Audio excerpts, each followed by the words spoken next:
அப்போ யாரும் எங்கள் கூட வரல அப்படி தானே? சரி ஜீவா, இதுக்கு மேலே இவங்ககிட்ட பேசுகிறது வேஸ்ட்.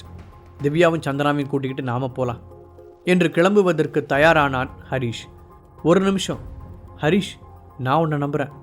நானும் என் அண்ணனும் உன் கூட வரோம். அவன் முன்னால் வந்து நின்ற அக்ஷரா நம்பிக்கையுடன் சொன்னாள். என்ன பேசுகிற அக்ஷரா? மேடான இடத்துக்கு போகிறோன்னா அங்கே மரங்கள்லாம் நிறைய இருக்கும்.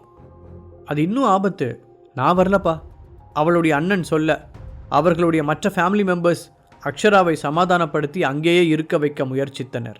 ஆனால் அவள் ஹரிஷுடன் செல்வதில் பிடிவாதமாக இருந்தாள். அரை மயக்கத்தில் இருந்த திவ்யாவை ஜீவா தூக்கி கொள்ள 2 டென்ட்டுகள் உருவாக்க தேவையான பொருட்களை ஹரிஷ் சுமந்து வந்தான். அக்ஷராவும் சந்தனாவும் அவர்களுடன் சேர்ந்து அங்கிருந்து நடக்கத் தொடங்கினார்கள். ஹரிஷ் சொன்னது போலவே அந்த கரட்டின் மீது ஏறியதும் ஒரு சமதளமான பகுதி வர அங்கு டென்ட் அமைக்கலாம் என்று முடிவு செய்தனர். திவ்யாவை கீழே படுக்க வைத்த ஜீவா சந்தனாவை அவளை பார்த்து கொள்ள சொல்லிவிட்டு ஹரிஷுடன் சேர்ந்து டென்ட் அமைக்க போனான். அக்ஷராவும் அவர்களுக்கு உதவி செய்தாள். அப்போது திடீரென்று, ஹரிஷ், ஜீவா இங்கே வாங்கல என்று சந்தனா கத்தும் சத்தம் கேட்டது. ஹரிஷும் ஜீவாவும் பதறி அடித்துக்கொண்டு அவளிடம் ஓடினார்கள்.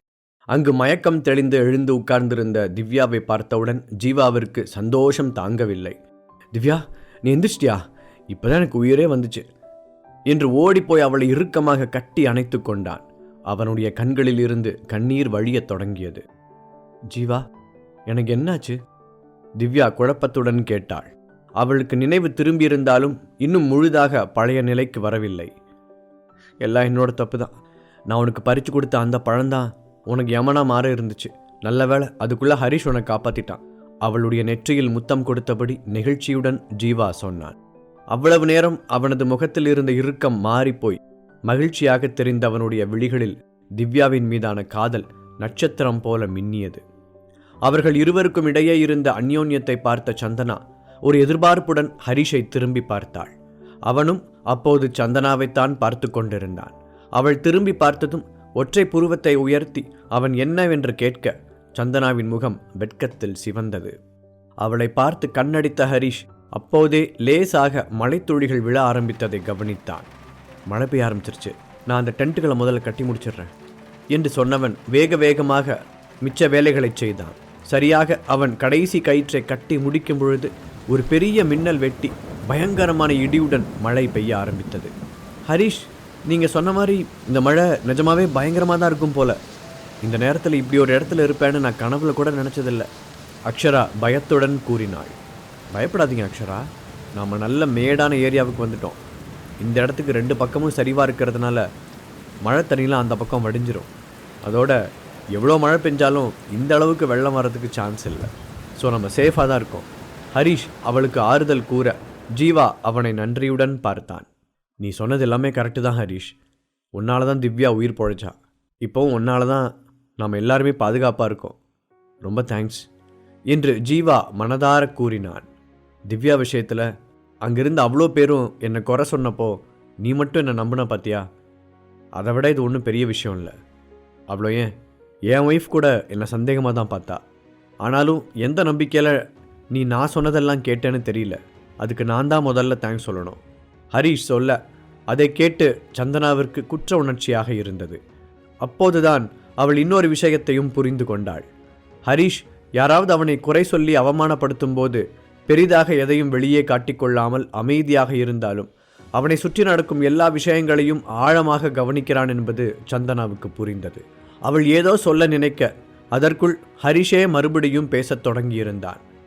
ஆல்ரெடி மழை வேற பெய்ய ஆரம்பிச்சிருச்சு. அதில் இப்படி மாற்றி மாற்றி தேங்க்ஸ் சொல்லிட்டு இருந்தோன்னா நாம் மொத்தமாக நினைஞ்சிருவோம். ஜீவா, நீ சீக்கிரம் திவ்யாவை கூட்டிகிட்டு அந்த சின்ன டென்ட்டுக்கு போ. அவங்க இன்னும் வீக்காக தான் இருக்காங்க பாரு என்று ஹரிஷ் சொல்ல ஜீவாவிற்கு ஹரிஷ் மீதான மரியாதை கூடியது. அவன் சொன்னது போலவே திவ்யாவை அழைத்து கொண்டு ஜீவா அந்த சின்ன டென்ட்டிற்குள் செல்ல இப்பொழுது சந்தனா, அக்ஷரா, ஹரிஷ் 3 பேர் மட்டும் மிச்சம் இருந்தனர். மழை நன்றாக அடித்து ஊற்றத் தொடங்க வேற வழியில் நம்ம 3 பேரும் இந்த ஒரே டென்ட்டுக்குள்ளே தான் போயாகணும் சொன்ன ஹரிஷ் சந்தனாவை முதலில் டென்ட்டிற்குள் அனுப்பினான். அடுத்ததாக அக்ஷராவையும் உள்ளே போகச் சொல்லிவிட்டு கடைசியாக அவன் நுழைந்தான். சந்தனாவும் அக்ஷராவும் ஆளுக்கு ஒரு திசையில் அமர்ந்திருக்க அவர்களுக்கு நடுவில் ஒரு ஆள் உட்காரும் அளவிற்கு இடம் இருந்தது. ஹரிஷ் அந்த இடத்தில் அமரப்போக அப்போதுதான் அதை கவனித்த சந்தனா சடனாக ஒரே செகண்டில் நகர்ந்து அக்ஷராவை ஒட்டி அமர்ந்து கொண்டாள். அதை பார்த்த ஹரிஷுக்கு சிரிப்பு வந்தது. ஓ, மேடத்துக்கு பொறாமலாம் பட தெரியுமா, இது கூட நல்லா தான் இருக்கு என்று மனதிற்குள் ரசித்த ஹரிஷ் எதுவும் பேசாமல் சந்தனாவிற்கு பக்கத்தில் உட்கார்ந்து கொண்டான். ஏன் ஹரி, 5 பேர் இருக்கும், வெறும் 2 டென்ட் தான் எடுத்துட்டு வருவியா? மெதுவாக கேட்ட சந்தனாவின் குரலில் எரிச்சல் நன்றாகவே தெரிந்தது. பேபி, இது உனக்கே நியாயமா இருக்கா? எனக்கு 2 கை மட்டும்தான் இருக்கு, அதில் இவ்வளோ பொருளை தூக்கிட்டு வரதே பெருசு, இதில் இன்னும் எடுத்துட்டு வரலையான்னு வேற கேட்குற. ஹரிஷ் சிரிப்பை அடக்கியபடி பதில் சொன்னான். சந்தனாவை இப்படி பார்ப்பது அவனுக்கு பிடித்திருந்தது. அதற்கு மேல் சந்தனா எதுவும் பேசவில்லை. ஆனால் அந்த சிறிய டென்ட்டுக்குள் அவர்களுடன் அக்ஷராவும் சேர்ந்து உட்கார்ந்திருப்பது அவளுக்கு அன்ஈஸியாக இருந்தது. அதே நேரத்தில் அக்ஷராவுக்கோ அது போன்ற எந்த எண்ணமும் இல்லை. அவளுக்கு ஏற்கனவே ஹரிஷ் ஒரு ஹீரோவை போல தெரிந்தான். அதனால் அவனுடன் இருப்பதை அவள் பாதுகாப்பாக உணர்ந்தாள். வெளியில் இடியும் மின்னலும் பலமாக இருக்க, நான் நினைச்சதை விடவே இந்த மழை ரொம்ப மோசமா இருக்கு. ஹரிஷின் குரலில் கவலை தெரிந்தது. அவன் அவ்வளவு எடுத்து சொல்லியும் புரிந்து கொள்ளாமல் பிடிவாதமாக அங்கேயே இருப்பவர்களை பற்றி யோசிக்க கூடாது என்று நினைத்தாலும் மனம் என்னமோ மாதிரியாகத்தான் இருந்தது. ஹரிஷ், உங்ககிட்ட நான் அப்பவே கேட்கணும்னு நினைச்சேன், இவ்வளோ பெருசா மழை வரும்னு எப்படி கண்டுபிடிச்சிங்க? அக்ஷரா ஆச்சரியத்துடன் கேட்டாள். அது ஒன்றும் பெரிய சீக்ரெட்லாம் இல்லைங்க, கிளைமேட்டை கொஞ்சம் கூர்ந்து கவனிச்சாவே போதும். ஹரிஷ் சொல்ல இருவரும் அவனை நம்ப முடியாமல் பார்த்தனர். சரி, நீங்கள் 2 பேரும் பேசிகிட்டு இருங்க, எனக்கு டயர்டாக இருக்குது, நான் கொஞ்ச நேரம் படுக்கிறேன் சொன்ன ஹரிஷ் கொண்டு வந்த பேக்கை தலைக்கு வைத்து அப்படியே சாய்ந்தான். அப்போதும் அக்ஷராவின் பார்வை ஹரிஷை விட்டு விலகாமல் இருக்க சந்தனாவிற்கு கண், காது, மூக்கு என்று எல்லா இடத்திலும் புகை வந்தது. என்ன இவ, என் புருஷனை இப்படி முழுங்குற மாதிரி பார்க்குறா, ஏதோ அவனை முன்ன பின்ன பார்த்ததே இல்லாத மாதிரி என்று கடுப்புடன் நினைத்த சந்தனா திரும்பி ஹாயாய் படுத்திருந்த ஹரிஷை முறைத்தாள். என்ன பேபி, என்னை இவ்வளோ பாசமாக பார்க்குற? மாமா மேலே திடீர்னு ஏதாவது ஃபீலிங்ஸ் பொங்கிடுச்சா? இதெல்லாம் தனியாக இருக்கும்போது செஞ்சாலும் பரவாயில்ல, கூட 3ஆவதாக ஒரு ஆள் இருக்கும்போது இப்படி பார்த்து வச்சானா நான் என்ன பண்ணுவேன்? ஹரிஷ் சந்தனாவிற்கு மட்டும் கேட்கும்படி முணுமுணுப்பாக சொன்னான். கோபத்துடன் அவனை முறைத்து கொண்டிருந்தவள் அவன் சொன்னதை கேட்டு வெட்கத்தில் சிவக்க ஆரம்பித்தாள். எந்த நேரத்தில் என்ன பேசணுன்னே தெரியாதுல்ல உனக்கு? ஆமாம், இது என்ன ஜாலியாக பிக்னிக் வந்த மாதிரி படுத்திருக்க என்று அவளும் மெதுவாகவே கேட்டாள். நிஜமாவே பிக்னிக் போகலான்னு சொல்லி தானே பேபி என்னை ஏமாற்றி கூட்டிகிட்டு வந்த, என்ன அதையும் மறந்துட்டியா? கடைசியில் எங்கே கொண்டு வந்து நிப்பாட்டி இருக்க பார்த்தியா? ஹரிஷ் விளையாட்டாக சொல்ல சந்தனா சிரிப்பை கண்ட்ரோல் பண்ண மிகவும் சிரமப்பட வேண்டியிருந்தது. என்ன, என்கிட்ட சொல்லாமல் ஹஸ்பண்ட் ஒய்ஃப் நீங்கள் மட்டும் சிரிச்சுக்கிறீங்க? எனக்கு இங்கே ஏதோ 3rd வீலாக இருக்கிற மாதிரி தோணுது. அக்ஷரா ஒரு மாதிரியான குரலில் கேட்டாள். அச்சோ, அதெல்லாம் ஒன்றும் இல்லை அக்ஷரா, ஹரி ஃபர்ஸ்ட் இந்த ட்ரிப்புக்கு வரலன்னு சொன்னான், நான் தான் கம்பல் பண்ணி கூட்டிகிட்டு வந்தேன், அதைத்தான் சொல்லி கிண்டல் பண்ணிக்கிட்டு இருக்கான். சந்தனா சாதாரணமாக சொல்லவும் அவ்வளவு நேரம் இருந்த சங்கடம் மாறி 2 பேரும் நன்றாக பேசிக்கொள்ள தொடங்கினார்கள். அதே நேரத்தில் கடற்கரையோரம் டென்ட்டில் இருந்தவர்கள் ஹரிஷை கிண்டல் செய்து சிரித்து கொண்டிருந்தார்கள். இந்த வெயில் காலத்தில் போய் பெருசாக மழை வரப்போகுதுன்னு நம்மளையும் சேர்த்து பயமுறுத்துறான், சரியான லூஸ் அறுப்பம் போல போ சொல்ல மற்றவர்களும் காமெடி என்ற பெயரில் ஹரிஷை கலாய்த்து சிரித்தனர். அதில் கலந்து கொள்ளாத 2 பேர் மாளவிகாவும் கயல்விழியும் தான். இந்த கொஞ்ச நாட்களாக மாளவிகாவுக்கு ஹரிஷின் மீது இருந்த தப்பான அபிப்பிராயம் மாறியிருந்தது. தாங்கள் இதுவரை பார்த்த ஹரிஷுக்கும் இப்போதுள்ள ஹரிஷுக்கும் நிறைய வித்தியாசம் இருப்பதாக அவள் நினைத்தாள். கயல்விழியோ முதலில் இருந்தே ஹரிஷின் இன்னொரு முகத்தை தான் பார்த்து வந்திருக்கிறாள். அதனால் அவளுக்கு அவன் மீது நிறையவே நம்பிக்கை இருந்தது.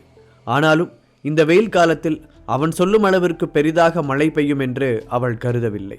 அதோடு அவளுடைய வருங்கால கணவனும் அவனுடைய குடும்பமும் இங்கே இருக்கும்போது அவள் ஹரிஷின் பின்னே செல்வது சரியாக இருக்காது என்று அவளுக்கு தெரியும். அதனால்தான் ஹரிஷ் கூப்பிடும்போது அவனுடன் செல்ல விருப்பம் இருந்தாலும் போகாமல் அந்த கூட்டத்துடனேயே இருந்தாள். ஜீவா சாரோட ஒய்ஃப் மட்டும் உயிர் பொழைக்கலன்னா அவர் நிச்சயம் ஹரிஷை சும்மா விட மாட்டார். யாரோ சொல்ல கயல்விழிக்கு மனது கஷ்டமாக இருந்தது. அப்படியே கொஞ்ச நேரம் அரட்டை அடித்தவர்கள் அவரவர் டென்ட்டிற்குள் சென்று நிம்மதியாக உறங்க ஆரம்பித்தனர். அந்த நிமிடத்தில்தான் முதல் துளி மழை ஒரு டென்ட்டில் பட்டு தெரித்து கடற்கரை மணலில் விழுந்தது. மறுபுறம் அக்ஷராவும் சந்தனாவும் உட்கார்ந்தபடியே கண் அசந்திருக்க தூங்கிக் கொண்டிருந்த ஹரிஷ் சடனாக ஒரு அதிர்ச்சியுடன் எழுந்து உட்கார்ந்தான். என்ன சரி? அவனுடைய அசைவு கண்டு முழித்த சந்தனா பதட்டத்துடன் கேட்டாள். உனக்கு அந்த சத்தம் கேட்டுச்சா? ஹரீஷ் கேட்க முதலில் அவனை புரியாமல் பார்த்த சந்தனா பின்பு காதை ஷார்ப்பாக்கி கவனித்தாள். இப்போது அவள் முகத்திலும் திகைப்பு பரவ, ஆமா ஹரி என்று தலையாட்டினாள். அவளுக்கு பக்கத்தில் இருந்த அக்ஷராவும் கண் விழித்து ஹரீஷ் சொன்னதை கேட்டாள். இப்ப என்ன பண்றது என்று அவளுடைய முகத்திலும் பீதி தெரிந்தது. வேகமாக அந்த டென்ட்டை விட்டு வெளியே வந்த ஹரீஷ், ஜீவா நீ இன்னும் முழிச்சிட்டு தான் இருக்கியா என்று சத்தமாக கேட்டான். ஆமா, நான் இன்னும் தூங்கல ஹரீஷ், என்னாச்சு என்று கேட்ட ஜீவாவும் அவனுடைய டென்ட்டை திறந்து கொண்டு வெளியே வந்தான். அங்கிருந்தவங்களாம் ஆபத்தில் மாட்டிக்கிட்டாங்க போல. எல்லாரும் பயங்கரமாக கத்துற சத்தம் கேட்குது, நம்ம உடனே போயாகணும் ஹரீஷ் சொல்ல ஜீவா உடனடியாக சரி என்று தலையாட்டினான். நீங்கள் 3 பேரும் உள்ளே சேஃபாக இருங்க, என்ன நடந்தாலும் வெளியே மட்டும் வந்துடாதீங்க, நாங்கள் இப்போ வந்துடுறோம். கவலையுடன் எட்டி பார்த்து கொண்டு இருந்த 3 பேரையும் பார்த்து சொன்ன ஹரீஷ் சந்தனாவை பார்த்து தலையாட்டி விட்டு வேகமாக நடக்க ஆரம்பித்தான். மழை வேற இவ்வளோ கொட்டுது, கடவுளே யாருக்கு எதுவும் ஆயிருக்கக்கூடாது என்று சந்தனா அக்ஷரா இருவரும் மனதார வேண்டிக் கொண்டார்கள். அவர்களுக்கு தங்களின் குடும்பத்தை நினைத்து கவலையாக இருந்தது. ஹரீஷும் ஜீவாவும் மற்றவர்கள் இருந்த அந்த பழைய இடத்திற்கு செல்ல 1/4 மணி நேரத்திற்கு மேல் ஆனது. அங்கே போய் அவர்கள் கண்ட காட்சி இருவரையும் திகைப்பிற்கு உள்ளாக்க அதிர்ச்சியுடன் ஒருவரை ஒருவர் பார்த்து கொண்டனர். ஒரு பக்கம் மழை பலமாக பெய்து கொண்டிருக்க, அவர்கள் போட்டிருந்த டென்ட்டுகள் எல்லாம் அலங்கோலமாக கிடக்க, கடல் தண்ணீர் அந்த பள்ளமான இடம் மொத்தத்தையும் நிறைத்திருந்தது. மேலும் ஆட்கள் கத்தும் சத்தம் மட்டும் கேட்க, இருட்டில் வேறெதுவும் சரியாக தெரியவில்லை. இருவர் கையில் இருந்த டார்ச் வெளிச்சமும் போதவில்லை. அப்பொழுது ஒரு பெரிய மின்னல் வெட்ட, எல்லோரும் அந்த டென்ட்டின் உடைந்த பாகங்களை பிடித்து கொண்டு தண்ணீரில் தத்தளித்து கொண்டிருப்பது தெரிந்தது. மழை இருட்டு என்று இரண்டுமே சேர்ந்ததால் அவர்களால் அந்த பள்ளத்திலிருந்து மேடான பகுதிக்கு ஏறி வர முடியவில்லை. நல்ல வேளையாக எல்லோரும் நீச்சல் தெரிந்தவர்கள் என்பதால் இன்னும் உயிரை கையில் பிடித்து கொண்டு தண்ணீரில் மிதந்தனர். கிட்டத்தட்ட 20 பேருக்கு மேல் அவ்வாறு தண்ணீரில் இருக்க, என்ன செய்யலாம் ஹரீஷ், கண்டிப்பாக நாம் 2 பேரும் உள்ளே குதிச்சு அவங்கள காப்பாற்ற முடியாது என்று ஜீவா கவலையுடன் கேட்டான். நானும் அதான் யோசிக்கிறேன் ஜீவா, ஆனால் சீக்கிரமாக ஏதாவது ஒரு வழி கண்டுபிடிச்சாகணும். கண்களை மூடி யோசித்த ஹரீஷுக்கு பளிச்சென்று ஒரு ஐடியா தோன்ற சந்தோஷத்துடன் ஜீவாவை பார்த்தான். வேகமாக பின்னாடி வா ஜீவா என்றவன் பக்கத்தில் இருந்த காட்டுப்பகுதியை நோக்கி ஓடினான். ஜீவாவிற்கு அவன் என்ன செய்கிறான் என்பது தெரியாவிட்டாலும் ஹரீஷை முழு மனதாக நம்பி அவன் பின்னால் போனான். வேகமாக முன்னால் ஓடிய ஹரீஷ் ஒரு இடத்தில் தேங்கி நிற்க, ஜீவா கையில் இருந்த டார்ச்சை அந்த திசையில் அடித்தான். அங்கு ஒரு பெரிய மரம் இருக்க, அதை சுற்றி பச்சை நிறத்தில் நல்ல தடிமனான கொடி ஒன்று நீளமாக ஓடி இருந்தது. ஜீவா, இந்த கொடியை பற்றி நான் ஒரு புக்கில் படிச்சிருக்கேன். பாக்கெட் எஃப்எம் ஆப்பை டவுன்லோட் பண்ணி கிங் ஆடியோ சீரீஸை கேட்க ஸ்டார்ட் பண்ணுங்க. லிங்க் டிஸ்கிரிப்ஷனில் கொடுக்கப்பட்டுள்ளது.